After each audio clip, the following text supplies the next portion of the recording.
Yeah, I just want to start with our three seniors. Amaya was a big part of our win today.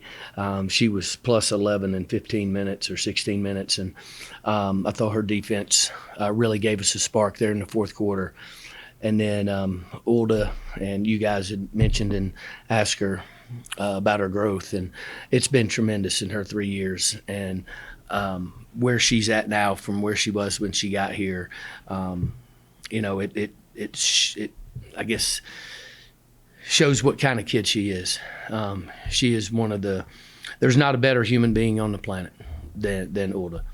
And V, obviously a 4-year player, hometown kid, and stuck it out here the whole time, and has continued to play more and more.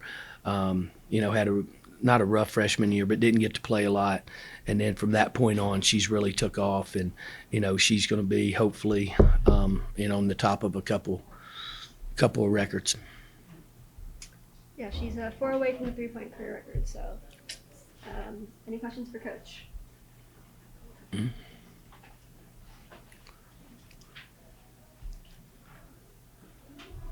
Coach, the players kind of touched on it, but can you just talk about going into the fourth quarter, kind of what the messaging was, and if anything changed at all? Yeah, we V said it. I mean, we had to guard them. I mean, the third quarter we didn't guard them at all. We did change the ball screen defense, and we stopped trying to trap it. We couldn't get 24 in the trap, so we stopped doing that, and that allowed us to keep all of them in front of us a little bit better, so we could challenge shots.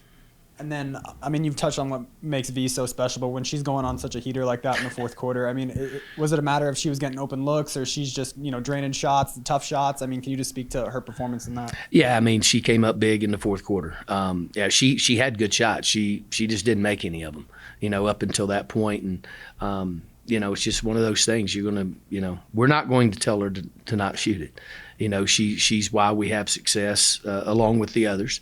And if we were going to win, some of those were going to have to go in.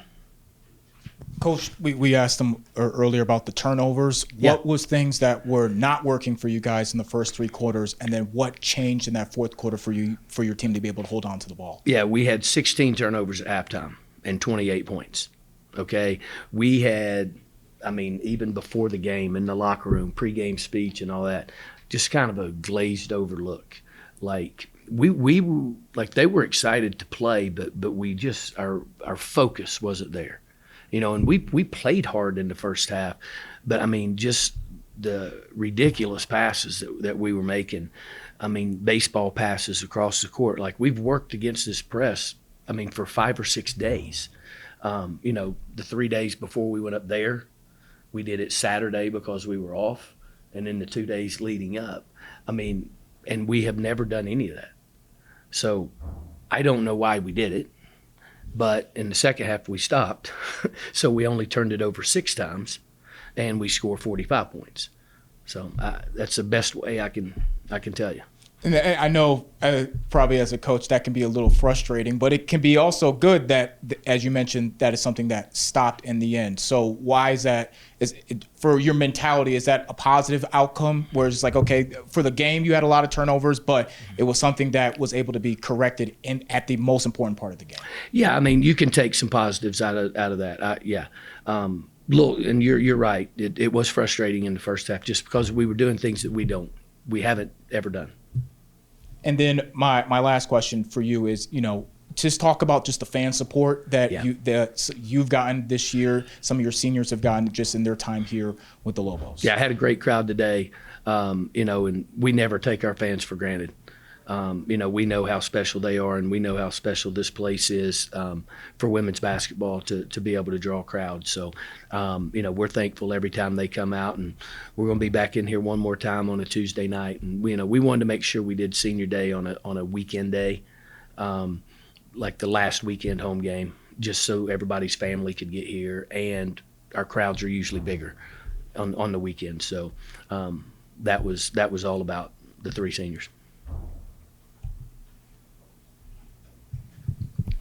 Coach, I know you probably haven't looked too far ahead yet, but I mean, you got a 2-game road trip coming up. Can you just talk about what you guys got to do to lock in, make this a successful road trip? Yeah, I mean, get some rest tomorrow and then back at it on Monday. And, we got to go play 2 teams that are really good, and one of them's ahead of us.